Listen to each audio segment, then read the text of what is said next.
Hello students, welcome to Gyan Tripti higher education channel. BSc first year के अंदर integral calculus के अंदर जो हमारा ट्रिपल इंटीग्रेशन और डबल इंटीग्रेशन का टॉपिक चल रहा था वो खत्म हो चुका और वो यूनिट एक कंप्लीट हो चुकी है। जिस यूनिट के अंदर 3 चैप्टर थे आपके, beta gamma function, double integral और ट्रिपल इंटीग्रल।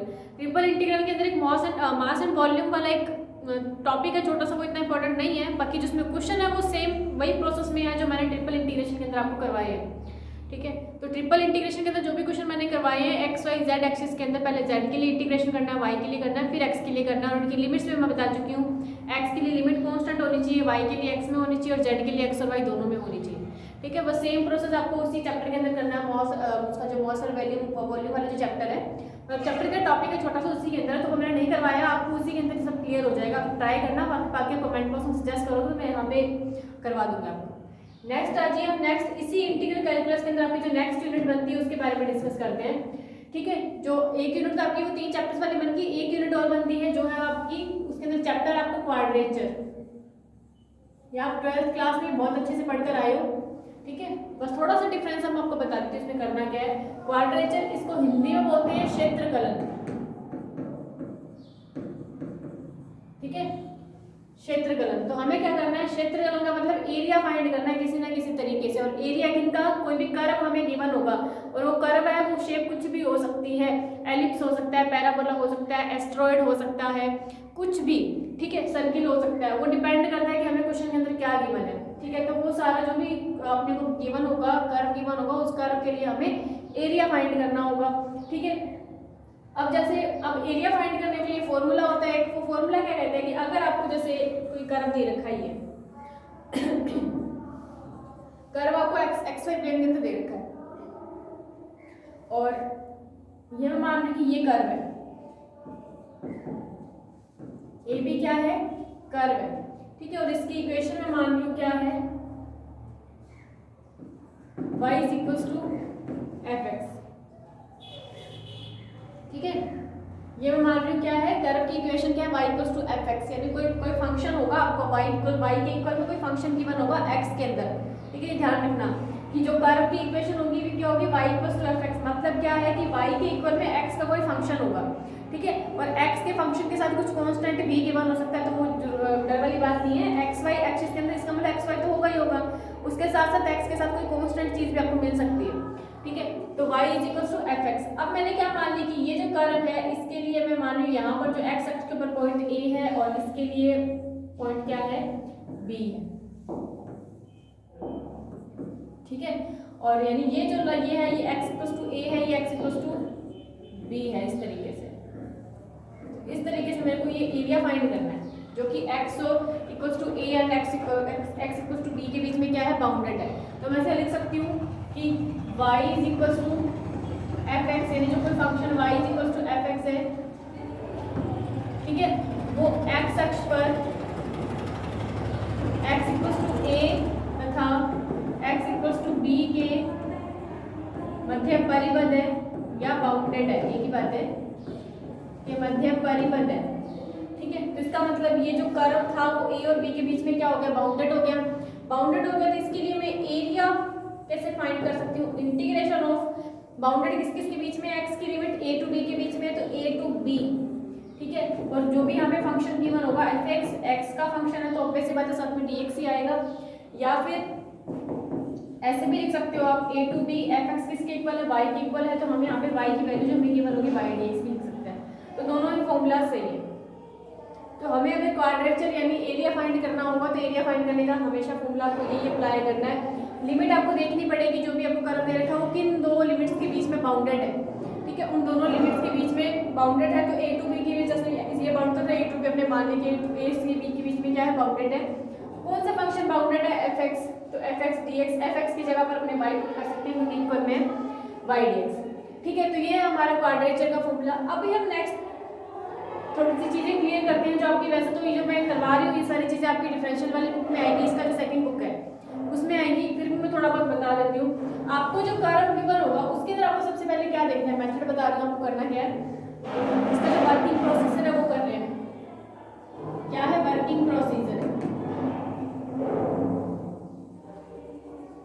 वर्किंग प्रोसीजर में क्या करना है आपको, जो फर्स्ट सबसे पहले आपको क्या करना है, ये देखना है कि कर्व के अंदर y की पावर इवन है या x की पावर इवन है, इवन मतलब सम है, ठीक है। आपको क्या करना है, सबसे पहले देखना है कि y की पावर सम है या x की पावर सम है। तो मैंने दोनों में से चेक करना है। सबसे पहले अगर y की पावर सम होगी,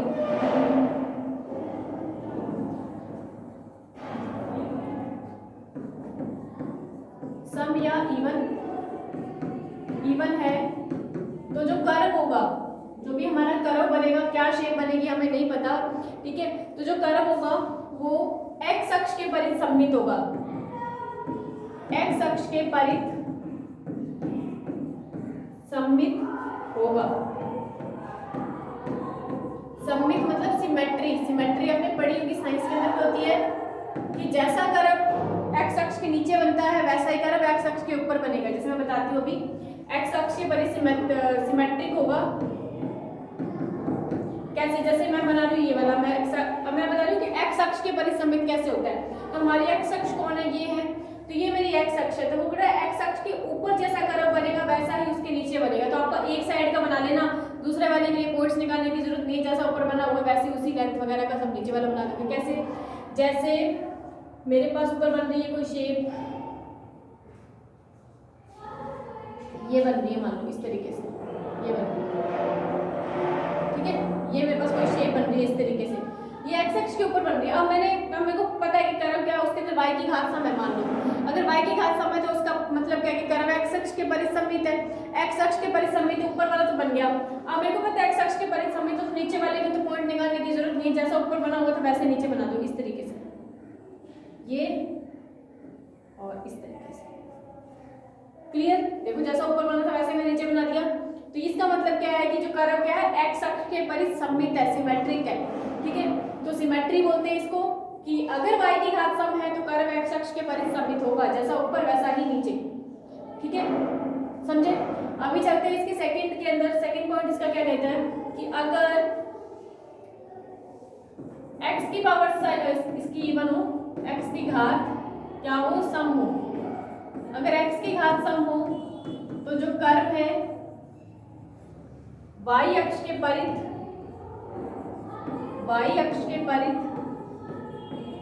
सममित होगा,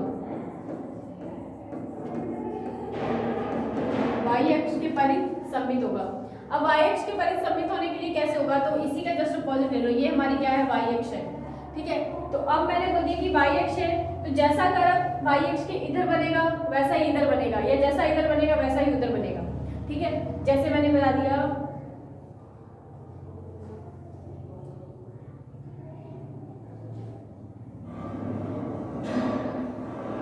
जैसे ये बना दी इस तरीके से, एक कुंडली पाश बना रही हूँ, उसको कुंडली पाश बोलते हैं, ठीक है। तो जैसा मैंने इधर बना दिया वैसा ही अब ये y इधर तो ऐसी वाली शेप बन रही है, देखो ये वाली। अब मेरे को पता है कि कर्व क्या है, y अक्ष के परित सममित है, तो जैसा इधर बन रहा है वैसा इधर बनना चाहिए क्योंकि सिमेट्री है, ठीक है। तो मैं क्या कर दूंगी, इधर भी वैसा ही ड्रॉ कर दूंगी इस तरीके से, समझे कि अब इसके अंदर क्या करना, y अक्ष के लिए आपको y अक्ष के परित सममित करना तो एक साइड के पॉइंट सब कैसे निकलते हैं, एक साइड के पॉइंट है वो उसकी लिमिट से निकलते हैं। अपने क्वाड्रेचर करेंगे तो लिमिट चाहिए ना हमें, तो लिमिट जो भी लिमिट होगी वही इसके पॉइंट होंगे, वो पॉइंट अगर अपने ड्रॉ करते जाएंगे तो हमारे एक साइड का कर्व बन जाएगा। अब एक साइड का कर्व बन जाएगा तो इसके अंदर हम क्या कर देंगे कि जो सिमेट्री, हमें सिमेट्री देखी तो जैसा उधर बन रहा होगा वैसा हम इधर बना देंगे, तो वो सिमेट्री है, ठीक है। तो सबसे पहला काम तो यही करना कि आपको सिमेट्री चेक करनी है। सिमेट्री चेक करने के लिए आपको सबसे पहले ये देखना पड़ेगा कि किसकी पावर सम है, इवन है। अगर x की सम है तो कर्व हो जाएगा y अक्ष के परित सममित, अगर y की पावर सम है तो कर्व हो जाएगा x अक्ष के परित सममित, ठीक है। तो ये हो गया। अभी हमें नेक्स्ट एक डेफिनेशन है छोटी सी, वो है हमारी एसिम्पटोट की। एसिम्पटोट को बोलते हैं अनंतस्पर्शी।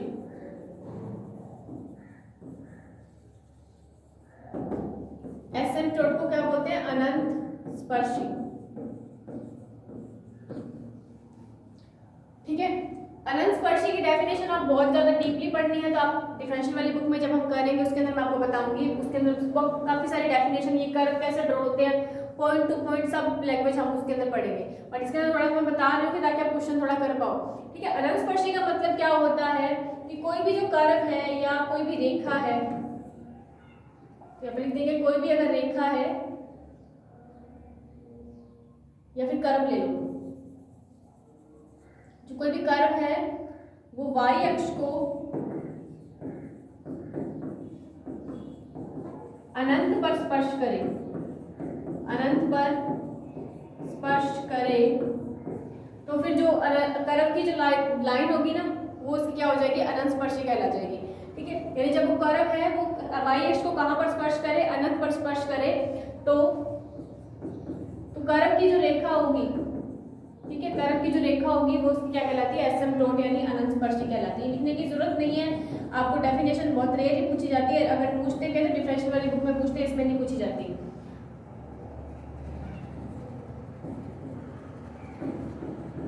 ठीक है, इसके अंदर डेफिनेशन नहीं पूछी थी, फिर भी मैंने बता दिया कि आपको क्या करना है, कोई भी कर्व की लाइन होगी ना, आपको कर्व बनाते जाना बनाते जाना बनाते जाना और उसको इस तरीके से y अक्ष की ओर मोड़ देना है, और वो y अक्ष को कहां पर स्पर्श करे, अनंत पर स्पर्श कर जाए। अब अनंत पर तो स्पर्श हमें पर कैसे पता चलेगा, कैसे स्पर्श करेगा, हम क्या कर देंगे, y अक्ष के समांतर लाके इसको छोड़ देंगे, आगे वो अनंत पर अपने आप जाती रहेगी, तो हमें कोई मतलब नहीं है, हमें बस इतना दिखा रहे हैं कि y अक्ष की ओर झुकी हुई है ना, अगर वो कोई भी कर्व है अगर वो y अक्ष की ओर झुका हुआ है, ठीक है, इसका मतलब क्या है, वो y अक्ष को स्पर्श करना चाह रहा है पर स्पर्श कर नहीं पा रहा, तो अनंत पर स्पर्श करेगा, इसका मतलब उसके समांतर अपने जो बोल देंगे कि y अक्ष के समांतर ये कर्व जा रहा है, तो उसको अनंत पर स्पर्श करेगा। ठीक है, तो इसको ड्रॉ करने की जरूरत नहीं पड़ती है, अभी क्वेश्चन है उसके अंदर मैं क्लियर कर दूंगी किस तरीके से होती है अनंत स्पर्शिस वगैरह। ठीक है, तो अनंत स्पर्शी जरूरी है, एक सिमेट्री आपको बहुत जरूरी है, तीसरा इसकी लिमिट्स निकालनी बहुत जरूरी है, तो लिमिट्स के लिए मैं क्वेश्चन में क्लियर करवा दूंगी किस तरीके से आपको x और y की लिमिट्स निकालनी है, फिर x की ही निकालनी है, क्योंकि देखो इधर मैंने यहाँ पे x की लिमिट लिखी है, x = a टू b, तो आपको सिर्फ x के मान ही निकालने हैं, x के मान निकल के वो उसकी लिमिट हो जाएगी। ठीक है, और अभी नेक्स्ट हम चलते हैं इसके क्वेश्चंस में, बाकी दो चीज आपको ध्यान रखना, आपको सिमेट्री ध्यान रखनी है और एसिम्प्टोट अनंत स्पर्शी ध्यान रखनी है, और अनंत स्पर्शी में भी क्वेश्चन में और ज्यादा क्लियर कर दूंगी, यानी कोई भी कर्व है वो y अक्ष को अनंत पर स्पर्श करता है तो वो उसके अनंत स्पर्शी कहलाती है बस। ठीक है, अब चलते हैं इसके क्वेश्चन में।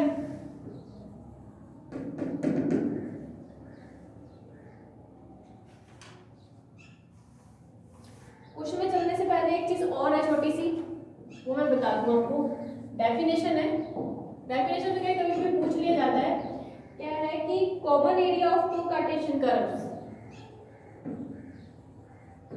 Common area of two Cartesian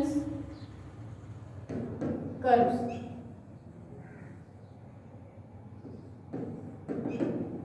कि दो कार्टेशियन कर्व दे रखी हैं, ठीक है, उनके बीच का जो कॉमन एरिया है उसका एरिया क्या होगा, मतलब उसका एरिया क्या होगा, जो उसके कॉमन पार्ट है दो कर्व्स का उनका एरिया। तो जैसे मैंने ये ले लिया, इसके अंदर एक कर्व तो ये बन रहा है, इसको मैंने ले लिया y1 = f1x है, और एक मैंने बना लिया ये वाला कर्व, और ये मेरे पास कितना y2 = f2x है। ठीक है, ये है, तो दो कर्व दे रखे हैं मेरे को, ठीक है, नीचे वाला, अब उन दोनों के बीच का जो कॉमन एरिया क्या होगा, ये होगा, ऑब्वियस सी बात है दिखाई दे रहा है, ये इनके बीच का क्या होगा, कॉमन एरिया होगा। तो मेरे को क्या करना है, इस एरिया बोले कि जो कॉमन एरिया है ये फाइंड कैसे करोगे आप, ठीक है, तो इसको इसके लिए फाइंड करने के लिए मैंने मान लिया कि ये वाला जो पॉइंट है और ये वाला जो पॉइंट है ये x अक्ष पर कहां पर है, x = a पर है, और ये वाला जो पॉइंट है ये x = b पर है, यानी जो दोनों कर्व है वो उनके बीच में बाउंडेड है, x = a और से b के बीच में क्या है, बाउंडेड है। तो इसका जो एरिया क्या हो जाएगा, एरिया हो जाएगा a to b। अब कॉमन निकालना है तो कॉमन के लिए हम क्या कर देंगे, इसके अंदर कर देंगे f1x - f2x dx, ये निकल गया इसका कॉमन एरिया। ठीक है, तो इस तरीके से इसका कॉमन एरिया फाइंड किया जाता है, या फिर इसको अगर ओपन करके आप लिखना चाहोगे, इसको ओपन करके आप ऐसे भी लिख सकते हैं, a to b f1x dx -a to b f2, यानी दोनों की जो लिमिट है वो सेम रहेगी, ऐसे भी तो लिख सकते हैं। तो इसको कॉमन करके ओपन करके लिखना चाहो वैसे लिख सकते हो, नहीं लिखना चाहते तो ऊपर वाला से एकदम f1x - f2x - dx, और यहाँ पे f1x और f2x क्या है, दो कर्व्स के फंक्शन है जो भी हमें कर्व गिवन होंगे, तो ये कॉमन एरिया होता है इसका। ठीक है, कॉमन एरिया इस तरीके से फाइंड किया जाता है कि दो कर्व्स हैं, ठीक है, वो इस तरीके से बाउंडेड है a से b के बीच में, तो जो बीच वाला पार्ट होगा उनका बीच उनका कॉमन पार्ट होगा, तो इस कॉमन पार्ट का एरिया फाइंड करने के लिए हम ये करेंगे। ठीक है, तो अब चलते हैं इसके क्वेश्चन में।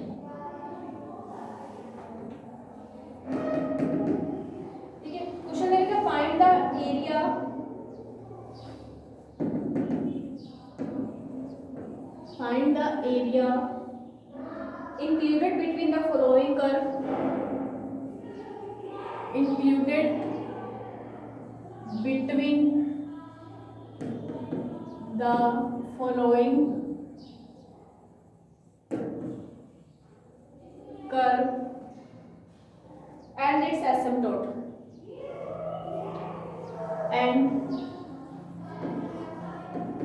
asymptote मतलब अनंतस्पर्शी।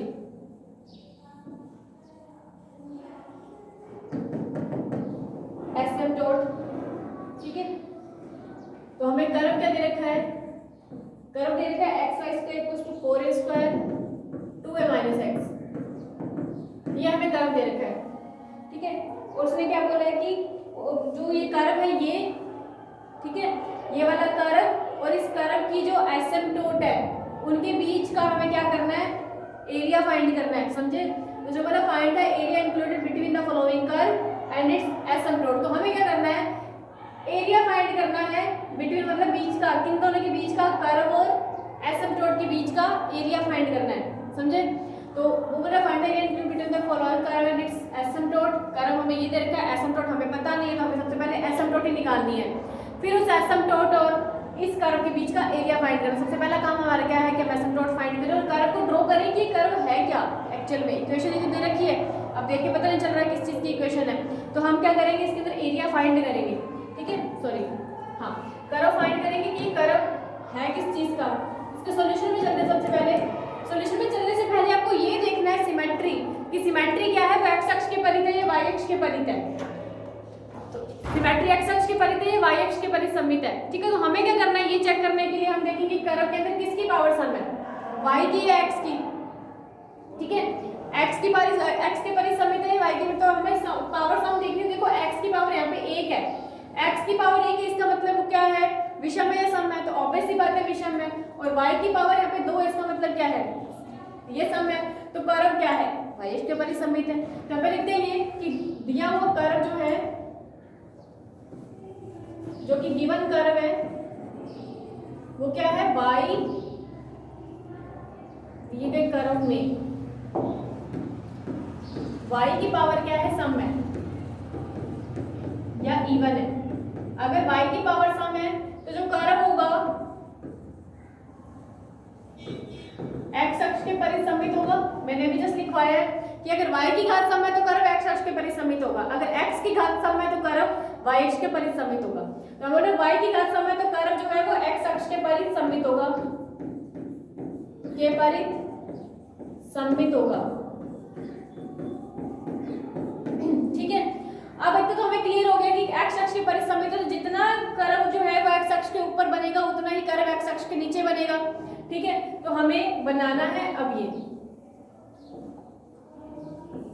ये देखो, ये हमारा x है और ये हमारा y है, तो ऑब्वियस सी बात है इससे तो कोई लेना देना नहीं है। फिर हमें x अक्ष से मतलब है कि जितना कर्व x अक्ष के ऊपर बनेगा उतना ही कर्व x अक्ष के नीचे बनेगा, ठीक है। तो अब देखो इसके अंदर हमें क्या निकालना है, एसिम्पटोट निकालनी है। एसिम्पटोट निकालने के लिए हमें क्या करना है, एसिम्पटोट क्या बोलती है कि वो कोई भी कर्व है वो अगर y अक्ष को अनंत पर स्पर्श कर जाए तो वो ही उसकी अनंत स्पर्शी होती है, ठीक है। तो अब देखो इसके अंदर हमें y का मान निकालना है कि y का मान है वो इनफाइनाइट का पाता है, अनंत स्पर्शी करना है ना। तो हमें क्या करना, y अक्ष को अनंत पर स्पर्श करें। अब y अक्ष को अनंत पर स्पर्श करने के लिए क्या है, y का मान इनफाइनाइट किस पॉइंट पे आता है, तो हम बोलेंगे कि इस पॉइंट के ऊपर जो कर्व है वो y अक्ष को अनंत पर स्पर्श करता है, ठीक है। तो हमें क्या करना पड़ेगा, इस कर्व से y की वैल्यू निकालनी पड़ेगी। तो इस कर्व से हम क्या करते हैं, y स्क्वायर बराबर क्या आ जाएगा, 4a square 2a minus x upon में x, ठीक है। अब इसके अंदर हम x की ऐसी कौन सी वैल्यू पुट करें कि इस पूरे की वैल्यू, इस y की वैल्यू क्या आ जाए, मेरे पास इनफाइनाइट आ जाए। अब इनफाइनाइट आ जाए, अगर इनफाइनाइट आ जाएगी इसका मतलब क्या हो जाएगा कि y अक्ष खुद एक अनंत स्पर्शी हो जाएगी, कि x बराबर 0 पर y अक्ष खुद क्या हो जाएगा, अनंत स्पर्शी, क्योंकि अब इसके अंदर मैं 0 पुट करूंगी ना x की जगह पर, तो ये y का मान क्या आ जाएगा, इनफाइनाइट। अब लिखूंगी व्हेन x इक्वल्स टू 0, ठीक है। तो यहां से this implies that y is equals to infinite. अगर y is equals to infinite है इसका मतलब क्या है कि y अक्ष एक अनंत स्पर्शी है, y अक्ष खुद एक क्या है, अनंत स्पर्शी होगी,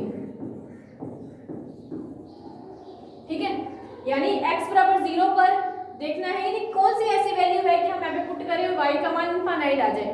तो x के किस मान पर, तो x की वैल्यू जब 0 रखते हैं, तो x की वैल्यू 0 किस पे होती है, खुद y अक्ष पे तो होती है, होती कि नहीं होती। x बराबर 0 किस पे होता है, y अक्ष पे होता है। तो y अक्ष खुद है, तो y अक्ष ही हमारी y का मान इनफाइनाइट आ गया, इसका मतलब y अक्ष खुद एक अनंत स्पर्शी है। तो ये क्या है, एक y अक्ष खुद एक क्या हो जाएगी, अनंत स्पर्शी हो जाएगी, एसिम्प्टोट हो जाएगी। ठीक है, x बराबर 0 मतलब जिस वैल्यू के ऊपर y की जो भी वैल्यू आती है वही उसके अनंत स्पर्शी होती है। अब x बराबर 0 को कहाँ पे होता है, y अक्ष पे होता है, इसका मतलब y अक्ष के ऊपर x बराबर 0 और इस पे वैल्यू भी इनफाइनाइट आ रही है y की, इसका मतलब क्या है, y अक्ष खुद एक अनंत स्पर्शी है। अब ये तो आ गई हमारी अनंत स्पर्शी। अब हमें कर्व बनाना है, तो एक लिमिट तो आ गई x बराबर 0। अब 0 से कहाँ जाएगी, दूसरी लिमिट निकालने के लिए हम क्या करते हैं, इस कर्व में देखते हैं, आपको जो भी कांस्टेंट वाला पार्ट दिया होता है ना उसको 0 के बराबर में रख दिया करो। अब कांस्टेंट वाला पार्ट क्या है, यहाँ पे 2a माइनस एक्स है, तो बाय कर 2a minus X, 2a minus X is equal to 0। यहाँ से x की वैल्यू कितनी आ जाएगी, 2a आ जाएगी। ठीक है, x की वैल्यू कितनी आ जाएगी, 2a। x की वैल्यू 2a कहाँ मिलेगी, देखो यहाँ पे मैं पॉइंट बनाती हूँ, ये a है मेरा, ये 2 है, इस तरीके से 3 है, 4 है, चलता रहेगा। अब मेरे को 2a तक बनाना, तो मैंने 2a बना दिया। अब बात आती है कि जो कर्व है यहाँ से तो बनना शुरू हो जाएगा, बट जाएगा कहाँ। अब मैंने बोला है कि जब कोई भी कर्व है वो अपने अनंत स्पर्शी की ओर झुकता है। ठीक है, कोई भी कर्व है वो अपने अनंत स्पर्शी की ओर झुकता है। तो अनंत स्पर्शी किधर है, अनंत स्पर्शी हमारी y अक्ष है, तो कर्व ऐसे बनता हुआ अनंत स्पर्शी की ओर झुकेगा धीरे धीरे। ठीक है, तो बाहर तो जा नहीं सकता क्योंकि उधर कोई अनंत स्पर्शी नहीं है। तो मैंने आपको बताया कि कोई भी कर्व है, ठीक है, वो अगर अपने अनंत स्पर्शी की ओर झुकता है, यानी उसको अनंत पर स्पर्श करना चाहता है, बट उसको टच नहीं करेगा, उसकी ओर जाएगा, उसको अनंत पर स्पर्श करेगा। तो जैसे अभी जा रहा है इस तरीके से चलते जा रहा है इसके पास, ठीक है, अब जा रहा है और इस तरीके से इसको टच नहीं करेगा, बट इस तरीके से इसके समांतर हो जाएगा। समझ रहे हो, इसको टच नहीं करेगा क्योंकि क्या है, ये एक अनंत स्पर्शी है और उसको अनंत पर स्पर्श करेगा। अनंत स्पर्शी को कर्व अनंत पर स्पर्श करता है। ठीक है, और वो अनंत स्पर्शी मैंने आपको निकालने सिखा दी किस तरीके से, किस पॉइंट के ऊपर y का मान इनफाइनाइट आता है, वो पॉइंट ही हमारा अनंत स्पर्शी कहलाता है। ठीक है, तो और जो कोई भी कर्व है वो अनंत स्पर्शी को हमेशा अनंत पर टच करता है। ठीक है, तो इस तरीके से इसकी ओर झुकेगा बट इसको कभी टच नहीं करेगा। ठीक है, और इसी के समांतर y के समांतर चलता रहेगा। ठीक है, अब बात आती है, ये चीज तो बन गई। अब हमें पता है कि जो कर्व क्या है वो x अक्ष के परिसममित है। अगर x अक्ष से परिसममित है तो जितना ही कर्व ऊपर बना है उतना ही कर्व ये नीचे बनेगा। जितना ही कर्व ऊपर बना है उतना ही कर्व ये क्या बनेगा, नीचे बनेगा। तो जैसी शेप आपने ऊपर बनाई है वैसी ही जस्ट इमेज आपको नीचे बना देनी है। देखो किस तरीके से, इस तरीके से। ठीक है, यहाँ भी ये नीचे चलते रहेगा, कहीं जाके अनंत पर इसको स्पर्श करेगा, कभी टच नहीं करेगा इसको। ठीक है, देखो इसके बीच में गैप रखना है आपको, इसके एकदम पास भी नहीं लेके आना, बस ऐसा दिखाना है कि ये कर्व जो है वो y अक्ष क्या थी हमारी अनंत स्पर्शी, तो अनंत स्पर्शी की ओर जा रहा है बट इसको कभी टच नहीं कर रहा। ठीक है, जिसके समांतर हमें ड्रॉ कर देना है। तो ये तो हो गया हमारा ड्रॉ। अब वो बोल रहे हैं कि जो भी कर्व है वो और अनंत स्पर्शी के बीच का एरिया फाइंड करो। अब हमारी अनंत स्पर्शी क्या थी, कुछ y अक्ष थी, और हमारा कर्व क्या बना है, ये बना है। तो इनके बीच का एरिया मतलब ये इतना सा पार्ट। ठीक है, समझ रहे हो। उसने बोला है कि क्वेश्चन में देखो, उसने बोला है equality between the following curve and it's asymptote. तो हमें एरिया फाइंड करना है कर्व और इसकी एसिम्प्टोट के बीच का। तो ये हमारी एसिम्प्टोट है और ये हमारा कर्व है, इसके बीच का अगर हमें क्या करना है, एरिया फाइंड करना है। ठीक है, अब देखिए फॉर्मूला लगाते हैं हम एरिया का। तो एरिया देखो, फॉर्मूला मैंने लिखवाया है आपको क्या, a टू b मतलब लिमिट x की लिमिट है a टू b। अब x की लिमिट क्या है, एक तो 0 थी और एक क्या थी 2a, तो 0 से 2a। यहाँ पे हम क्या लिखते थे y dx, या फिर मैं पहले फॉर्मूला ही लिख देती हूँ फिर ये चीजें पुट कर देंगे अपन। a to b y dx ये था। अब एक बात आती है कि ये y dx कब था, जब अपने को सिंगल ही एरिया फाइंड करना होता था। अब देखो, अब मेरे पास डबल पार्ट हो गए, मेरे पास तो सिर्फ यही कर्व था ना, मेरे को तो इतना सा एरिया फाइंड करना था, और नीचे तो मैंने सिमेट्री के थ्रू इसको बनाया है। बना तो सिर्फ इतना ही था, मैंने सिमेट्री के थ्रू इसको इतना बना दिया है। अब सिमेट्री के थ्रू इसका मतलब एरिया डबल हो गया, जितना ऊपर बना उतना नीचे, इसका मतलब डबल हो गया। तो इसका मतलब मुझे क्या करना पड़ेगा, आगे 2 लगाना पड़ेगा। ठीक है, 2 लगाना पड़ेगा। और लिमिट क्या है 0 से 2a है। y dx, y की वैल्यू मैंने क्या निकाली ऊपर देखो y स्क्वायर की निकाली है, यहाँ से y की वैल्यू कितनी आ जाएगी 2a रूट में 2a माइनस एक्स अपॉन में x, तो कितनी आ जाएगी 2a रूट में 2a माइनस एक्स अपॉन में x, ये भी रूट में जाएगा।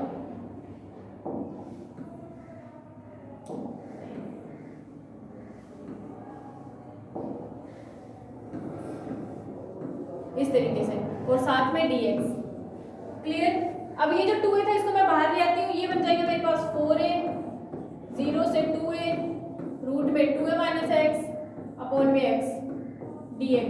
अब मैं यहाँ पे इसको सॉल्व करने के लिए क्या करती हूँ, x को मान लेती हूँ 2a साइन थीटा, ठीक है। इसको मैं क्या मान लेती हूँ 2a साइन स्क्वायर थीटा, क्या पे लिख देंगे let x is equal to 2a sine square theta. अब इसके लिए मैं dx निकालना चाहूँ तो dx निकल जाएगा मेरे पास 4a sine theta cos theta D theta, ठीक है। और इसकी तरफ से अगर मैं दिखाऊंगी थीटा के लिए तो इसके लिए लिमिट भी चेंज करूंगी मैं, तो जब लिमिट चेंज करूंगी तो यहाँ से x इक्वल टू 0, जब x इक्वल टू 0 करती हूँ तो थीटा की वैल्यू कितनी मिलती है मेरे को, ठीक है। जब यहाँ पे लिख दूंगी व्हेन x इक्वल टू 0, जब x में इसके अंदर 0 पुट करती हूँ तो साइन थीटा की वैल्यू मुझे कितनी मिलती है, थीटा की वैल्यू 0 मिलती है। फिर मैं अगर इसके अंदर पुट कर देती हूँ x is equal to 2a, ठीक है, when x is equal to 2a, जब इसके अंदर 2a पुट कर दें तो 1, ठीक है। और थीटा की वैल्यू साइन थीटा की वैल्यू 1 किस पे आती है तो पाई बाय 2 पे, theta is equal to pi by 2। तो लिमिट चेंज कर दी, अब इसके अंदर वैल्यूज पुट कर देते हैं। 4a लिमिट कितने गए, कहाँ से कहाँ तक है 0 से पाई बाय 2 तक है, और यहाँ पर रूट के अंदर 2a minus 2a sine square theta upon में 2a साइन स्क्वायर थीटा, ठीक है। और इधर dx की जगह पर क्या रखना है हमें 4a sine theta cos theta and D theta, ठीक है, ये रखना है। अब देखो ये जो 4a था, ठीक है, इस 4a को हम बाहर ले आते हैं, ये कितना बन जाएगा, ये हो जाएगा 16a की स्क्वायर 0 से पाई बाय 2, रूट में ऊपर मैंने 2a कॉमन ले लिया तो अंदर बचेगा 1 minus sign square theta upon में 2a साइन स्क्वायर थीटा, ठीक है। और 4a बाहर आ चुका है तो इधर sine theta cos theta and D theta, ठीक है। 2a से 2a कैंसिल कर दो, 1 माइनस साइन स्क्वायर थीटा मतलब कॉस का थीटा। इसको रूट से अगर बाहर लिखेंगे अपन, ठीक है, रूट से बाहर लिखेंगे तो ऊपर बनेगा कॉस थीटा अपॉन में sine theta dot sine theta cos theta and D theta. Sine theta से साइन थीटा कैंसिल, ठीक है। तो अंदर बनेगा क्या 16a स्क्वायर 0 से pi by 2 cos theta, sorry cos theta की स्क्वायर हो जाएगी कॉस का थीटा एंड डी थीटा। अब इसके अंदर साइन नहीं है, फिर भी हमने पढ़ा हुआ है फॉर्मूला क्या, लिमिट 0 से pi by 2 sine M theta cos M theta D theta. इसका फॉर्मूला क्या पढ़ा हुआ है, इसका फॉर्मूला हम पढ़ चुके हैं gamma m plus 1/2 gamma n plus 1/2 upon में 2 gamma m plus n plus 2/2, ये फॉर्मूला होता है। ये फॉर्मूला हम इसके अंदर पुट कर देंगे। अब इस फॉर्मूले के लिए हमें पता है कि इसमें साइन तो है ही नहीं, इसका मतलब साइन की पावर क्या है 0 है, ठीक है। तो यहाँ पे क्या लिख देंगे 16a की स्क्वायर, तो इसके अंदर साइन मान लो m, साइन की पावर m मतलब m 0 है इसके अंदर, तो क्या हो जाएगा इसको गामा 0 प्लस 1/2 2 प्लस 1/2 अपॉन में 2 गामा 0 प्लस 2 प्लस 2/2 16a की स्क्वायर डॉट गामा 1/2 गामा 3/2 और नीचे कितना हो जाएगा 2 गामा 2, ठीक है। आपको पता है कि जो गामा 1/2 है, गामा 1/2 होता है रूट पाई, इसको जब ओपन करूंगी तो ये भी गामा 1/2 गामा 1/2 आएगा। मैं लिख ही देती हूँ, चलो ये गामा 1/2 का एज इट इज, इसको मैं क्या लिख सकती हूँ 1 प्लस 1/2, 1 प्लस 1/2 मतलब 1/2 गामा 1/2, तो यहाँ पे 1/2 गामा 1/2 लिख सकती हूँ। और नीचे 2, इसको मैं क्या लिख सकती हूँ गामा 1 प्लस 1, ठीक है, गामा 1 प्लस 1 मतलब गामा 1, ठीक है। तो यहाँ से देखो नीचे कितना आ जाएगा गामा 1 आ जाएगा। इसको सॉल्व करोगे तो 16a की स्क्वायर, आपको पता है गामा 1/2 गामा 1/2 दोनों पाई होता है, तो ये भी रूट पाई कितना हो जाएगा पाई, तो 1/2 पाई अपॉन में 2, क्योंकि गामा 1 की वैल्यू कितनी होती है 1 ही होती है। तो यहाँ से मेरे पास आंसर कितना आ जाएगा 16a की स्क्वायर है 1/2, नीचे मल्टीप्लाई हो जाएगा 4, ठीक है, डॉट पाई अपॉन में 4, ये कैंसिल हो जाएगा तो कितना आ जाएगा 4 पाई a की स्क्वायर। तो ये एरिया है, ठीक है, और ये एरिया कौन सा है हमारी एसिम्पटोट और कर्व के बीच का। देखो ये जो हमने बनाया था कर्व, ये कर्व और ये हमारी एसिम्पटोट, तो पूरा एरिया ऊपर और नीचे का, क्योंकि मैंने अगर 2 लगा दिया ना, अगर मैं 2 नहीं लगाती तो सिर्फ इतना सा एरिया आता, बट मेरे को 2 लगाना पड़ा क्योंकि मैं डबल, और 2 क्यों लगा, जैसा 2 मैंने क्यों लगाया कि जैसा ऊपर है वैसा नीचे, 2 बार करने की जरूरत नहीं है कि 2 लगा दो एक ही बार में निकल जाएगा आंसर, ठीक है। तो ये था क्वेश्चन, ठीक है, एरिया फाइंड करने का कर्व्स का। सबसे पहले आपको सिमेट्री ही चेक करनी है, सिमेट्री चेक करने के बाद आपको उसकी एसिम्पटोट निकालनी है, एसिम्पटोट निकालनी फिर तो आगे इजी है, एक्स के मान देखने की ऐसी कौन सी वैल्यू है जिस पर वाई का मान इनफाइनाइट आता है, ठीक है, और जिस पॉइंट पे आएगा वो पॉइंट हमारी अनस्पर्शी होती है। तो इसके रिलेटेड और भी क्वेश्चन रह गए हैं, ठीक है। अभी हम नेक्स्ट लेक्चर जो भी करेंगे उसके अंदर मैंने इसके रिलेटेड जो भी क्वेश्चन है वो करवाऊंगी एसिम्पटोट से रिलेटेड, ठीक है। अभी आप इससे जो भी दिखता हुआ क्वेश्चन आपको दिखेगा तो ट्राई कीजिएगा, वरना मैं नेक्स्ट लेक्चर के अंदर इसके 2-3 क्वेश्चन और रह रहे हैं वो करवा के इसका क्षेत्रकलन जो इसका जो है क्वाड्रेचर उसको खत्म कर देंगे, ठीक है। फिर हम नेक्स्ट लेक्चर पे चलेंगे। Thanks so much.